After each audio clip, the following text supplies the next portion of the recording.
السلام عليكم، كيف نتوما؟ لاباس عليكم؟ بخير. كنتمنى من الله تكونوا بخير وعلى خير واحوالكم طيبه وما ناقصكم حتى شي خير. مرحبا بكم في قناتكم مطبخ جنة تطوانيه.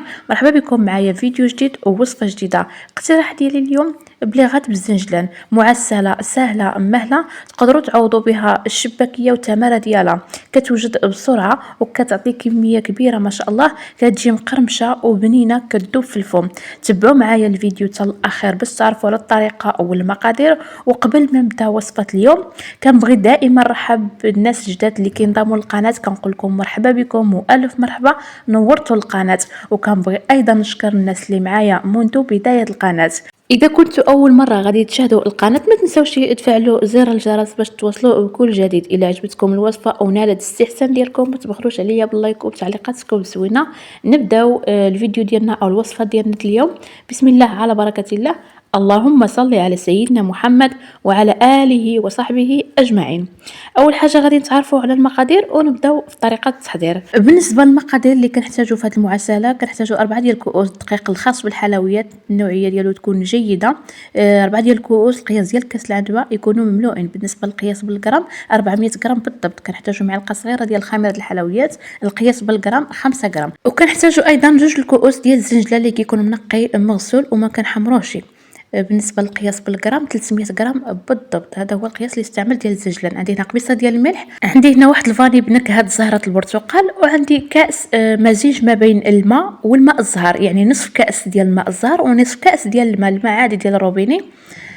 كنخلطوهم مع بعضياتهم. المجموع كاس، القياس ديال كاس العنبه عندي واحد ربع كاس ديال الزيت النباتيه ونصف كاس ديال الزبده من اصل حيواني، يعني زبده بلديه اللي كندوبوها بهذا الشكل نصف كاس. كناخذوا هكا شي اناء كبير او قصريه، كنوضعوا فيها 2 كيسان ديال الزجلان كما قلت لكم 300 غرام. كنضيف عليها قبصه ديال الملح، الساشيه ديال الفاني بنكهه زهره البرتقال، وكنضيف الدهون ربع كاس ديال الزيت ونصف كاس ديال الزبده من اصل حيواني مذوبه كما كتلاحظوا معايا. من احسن تستعملوا الزبده بلديه، كتعطي واحد المذاق رائع للبليغات ديالكم او لهاد المعسلات ديالكم. كنلبسوا داك الزنجلان مزيان بالدهون كما غادي تلاحظوا معايا بهذه الطريقه. ضروري تلبسوه مزيان. بالنسبه لهاد المقادير اللي شاركت معكم، الكميه اللي كتعطي كيلو و200 غرام بالضبط. الا بغيتوا تضاعفوا المقادير ضاعفوهم. بعد ما كنلبسوا داك الزنجلان بالدهون يعني بالزبده والزيت كما كتلاحظوا معايا، كنضيفوا خميره الحلويات 5 غرام، وكنضيف 400 غرام ديال الدقيق الخاص بالحلويات، يكون دقيق نوعيه جيده. كنضيفوه وحتى هو كنلبسوه مزيان بالدهون كما كتلاحظوا معايا بهذا الشكل هذا. ضروري حتى كنلبسوا الزنجلان عاد كنضيفوا الدقيق. هانتوما كنحاول هكا يعني نلبس داك الدقيق، كنرملو بهذه الطريقه كما كتلاحظوا معايا. من بعد ما غادي نرملو غادي نضيف الماء الزهر اللي مخلط عندي مع الماء، يعني نصف كاس ديال الماء الزهر ونصف كاس ديال الماء اللي كنخلطوهم مع بعضياتهم بهذا الشكل. وكما كتلاحظوا معايا داك الماء الزهر مع الماء كنضيفوه بالتدريج باش نجمعوا به العجين ديالنا او الخليط ديالنا بهذا الشكل.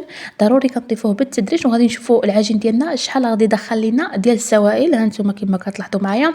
بالنسبه للقوام ديال العجين خصو يكون قاصح، ما خصوش يكون رطب نهائيا.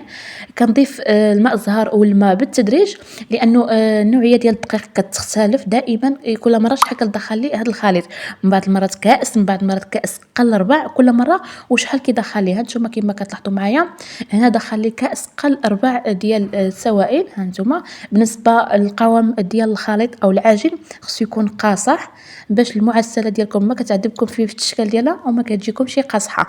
الا كانت العجينه خفيفه كتجي قاصحه المعسله ديالكم. هانتوما لاحظوا معايا القوام ديال العجين هانتوما قاصح. بالنسبه للسوائل ما كنضيفوهمش دفعه واحده، كنضيفوهم بالتدريج، لانه نوعيه الدقيق كتختلف. كاين الدقيق اللي كيشرب السوائل وكاين الدقيق اللي ما كيشربش السوائل.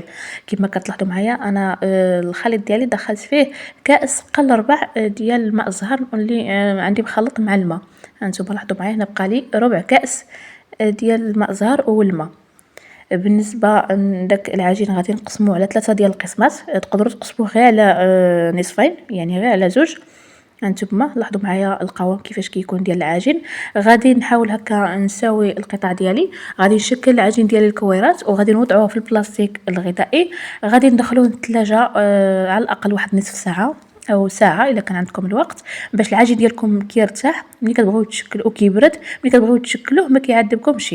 من بعد ما دازت نصف ساعه ودخلت العجين ديالي للثلاجه، كنطلقوا ورق ديال الطهي او البلاستيك فوق سطح العمل، كنرشوا بشويه ديال الدقيق، كناخذوا اول كويره ديال الخليط بهذا الشكل، كنرشوا عليه شويه ديال الدقيق من الفوق، وغادي نطلق داك الخليط على واحد السمك اللي يكون رقيق، ما يكونش غليظ بزاف.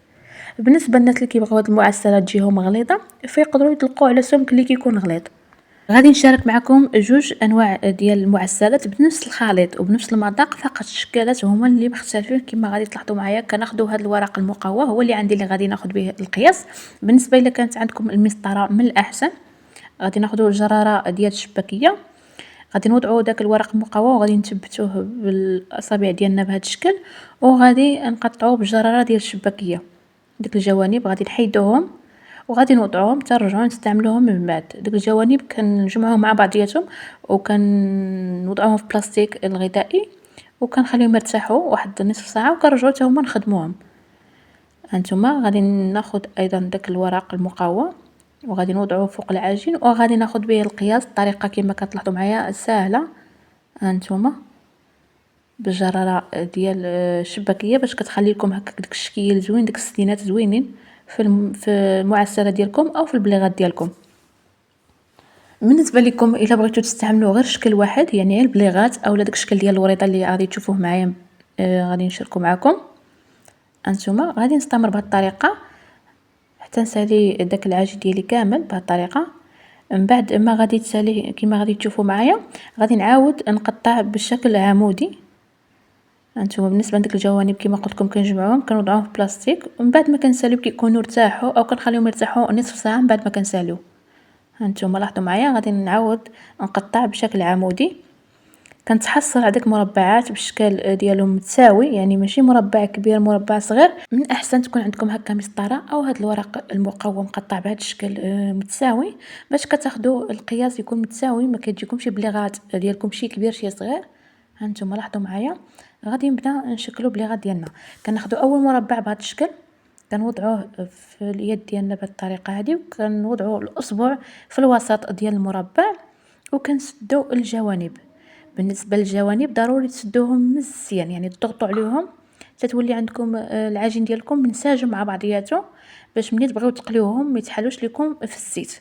الا ما سديتوهمش مزيان بيدكم هكا كتضغطوا عليهم حتى كيولي العجين يعني منسجم مع بعضياته، باش ملي كتبغيو تقليوهم ما كيتحلوش في الزيت.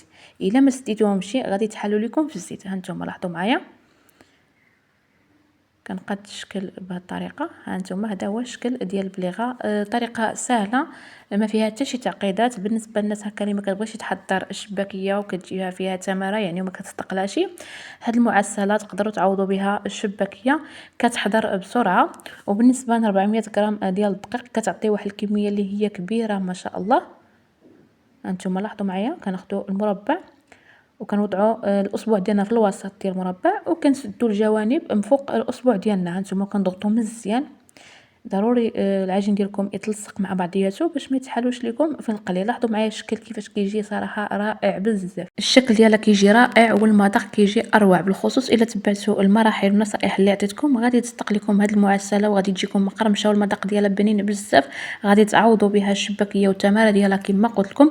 بالنسبه للناس اللي هكا يعني كيحضروا شباكيه وما كتجيهمش زوينه، او الناس اللي يعني كتجيهم فيها تماره، تقدروا تحضروا غير هذه المعسله رمضان، صراحه كتجي رائعه بزاف. المذاق ديالها كيجي بنين، كتجي مرمله كتذوب في الفم، والشكل ديالها كيجي رائع. غادي نستمر تنسالي هاد الكميه وغادي ندوزو باش نشكل معكم الشكل الثاني ديال المعسله. كنطلقوا العجين ديالنا على سمك رقيق كما لاحظتوا معايا. كناخذوا هكا شي قطعه تكون دائريه، انا خديت هاد القطعه ديال الصابلي وهذا المرشم ديال الصابلي. اي قطعه عندكم يكون الشكل ديالها دائري استعملوها ماشي مشكل. كما كتلاحظوا معايا من بعد ما غادي نقطعوا العجين ديالنا او غادي نشكلوا العجين ديالنا لشكل دوائر، غادي ناخذ اول دائره وغادي نشكلها معكم. هانتوما لاحظوا معايا كناخذوا دائره كنطويو غير الربع ديال الدائره بهذه الطريقه وكنجمعوا الجوانب وكنقرصوهم مزيان، يعني كنقرصوهم كنجمعوهم مزيان. الا ما جمعتوهمش وضغطوا عليهم كيتفتحوا لكم ملي كتبغوا تقليو المعسله ديالكم كيتفتحوا. هانتوما لاحظوا معايا شكل صراحه كيجي رائع. غادي نعاود معكم وحده. كنطويو الدائره ديالنا غير الربع، يعني غير الربع ديال الدائره كنطويوه بهذه الطريقه وكنسدو الجوانب وكنضغطوا عليهم، يعني كنقرصوهم مزيان. هانتوما كنقرصو ونعاودو باش هكا المعسله ديالكم ما كتسحاش لكم ملي تبغيو تقليوها. بزاف الناس كيحضروا هاد المعسله وكيتسحالوا ليهم في الزيت، ضروري تقرصوهم مزيان باش ما تطيحوش في هاد الغلط او في هاد المشكل. غادي نستمر بهاد الطريقه تنسالي الكميه، وغادي نخلي المعسل ديالي كينشفوا المده ديال ساعه باش ما يتحلوليش في الزيت. ضروري تخليهم يرتاحوا من ساعه حتى 2 ساعات اللي عنده الوقت. هانتوما لاحظوا معايا هنا المعسله ديالي من بعد ما نشفوا، هانتوما لاحظوا معايا كينشفوا ما كيعذبوناش في القلي. وغادي ندوز مباشره باش نقليوهم في الزيت اللي كتكون سخونه على نار تكون مهيله، ما تكونش نار متوسطه او مجهده. اللي مجهده اذا متو نار مجهده فكيتخطفوا لكم وكيبقاو من الداخل خضرين. النار متوسطه ما كتعطيكمش داك القرمشه، النار مهيله هي اللي كتعطيكم داك اللون مذهب وكتعطيكم تتقرمشه في المعسلات ديالكم.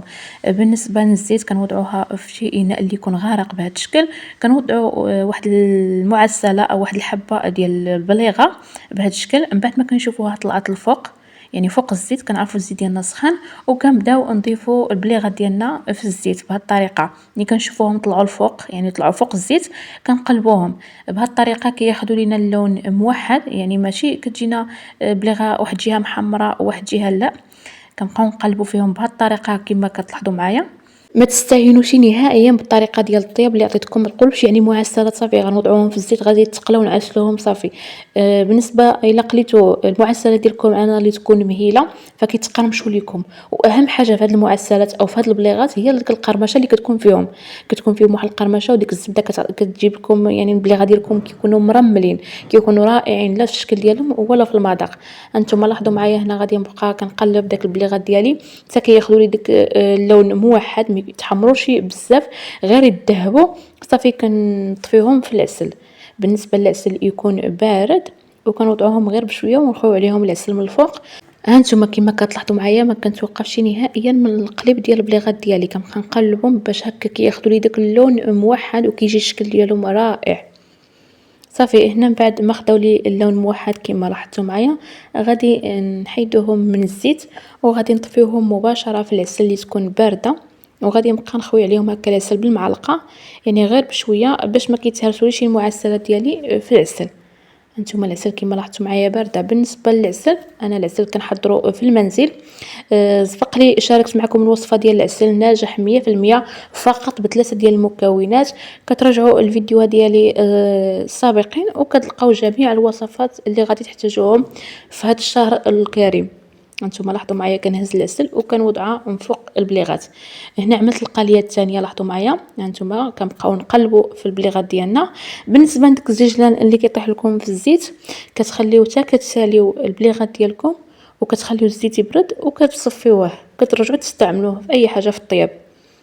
هانتوما لاحظوا معايا المعسلات ديالي كنخليوهم كيتعسلوا واحد المده، يعني ما كنزربوش عليهم. ملي كنوضعوهم في العسل كنهزوهم بسرعه، كنخليهم تقريبا هكا واحد نص ساعه كيشربوا لينا العسل وكتجي فيهم ديك اللمعه ديال العسل. وضروري هاد المعسلات الصراحه خصهم يجيو شاربين العسل، ماشي بحال الشباكيه واخا نحطوها في العسل ونهزوها بالزربه ماشي مشكل، ولكن هاد المعسلات ضروري خصهم يجيو شاربين العسل. انتم لاحظوا معايا هنا بعد ما غادي تشربوا لي العسل غادي نوضعهم في الشبيكه وغادي نخليهم يستقطروا داك العسل. هانتوما لاحظوا معايا العسل كيفاش كيجي ثقيل وناجح 100%. كما قلت لكم الوصفه سبق لي شاركتها معكم في الفيديو سابق. اللي بغات نعاود نشارك معكم العسل يعني في القناه بطريقه يعني هذه اللي كتشوفوا معايا في الفيديو نعاودها ماشي مشكل، قولوها لي غير في التعاليق. ومرحبا بكم والف مرحبا. وهذا هو الشكل النهائي للمعسلات اللي حضرت معكم. لاحظوا معايا البليغات ديالنا كيفاش كيجيو مذهبين، اللون ديالهم موحد. ضروري ما كتخليوهمش يتحمروا في الزيت، الا خليتوهم يتحمروا كيجيكم اللون ديالهم غامق، ما كيجيش اللون مذهب بحال هكا، حيت هما كيزيدوا ياخذوا لينا اللون في العسل. هانتوما لاحظوا معايا كيجيو مقرمشين كيجي المذاق ديالهم بنين بزاف، كيذوبوا في الفم. وقبل ما نختم الفيديو غادي نستغل الفرصه وغادي نقول للناس ديال تطوان والنواحي اللي بغات شي حاجه من المعسلات ديال رمضان او المملحات، مرحبا بكم والف مرحبا. تواصلوا معايا في الواتساب، هذه هي النمره ديال الواتساب ديالي، ومرحبا باي وحده جات من المتابعين ديالي، الثمن ديالها غيكون خاص. وغادي نكون وصلت معكم للنهايه ديال الفيديو. كنتمنى تجربوا هذه الوصفه اللي شاركت معكم اليوم وترجعوا عليا الخبر في التعاليق وتقولوا لي كي جاتكم الوصفه. وهنا بغيت نشارك معكم المعسلات ديالي. هنا بالنسبه لهاد البريوات ديال اللوز، لاحظوا معايا كيفاش كيجيو معلكين هانتوما ومقرمشين، المذاق ديالهم كيجي بنين بزاف. هنا الشباكيه هانتوما كتجي فتيه وشاربه العسل وكتجي رقيقه، يعني كنخدم بالتشباك الصغير، يعني الحبه كتجي صغيره. واي حاجه بغيتوها مرحبا بكم والف مرحبا. وما بقى لي غنقول لكم السلام عليكم، نتلاقاو ان شاء الله فيديو جديد ووصفه جديده. دمتم في امان الله ورعايته.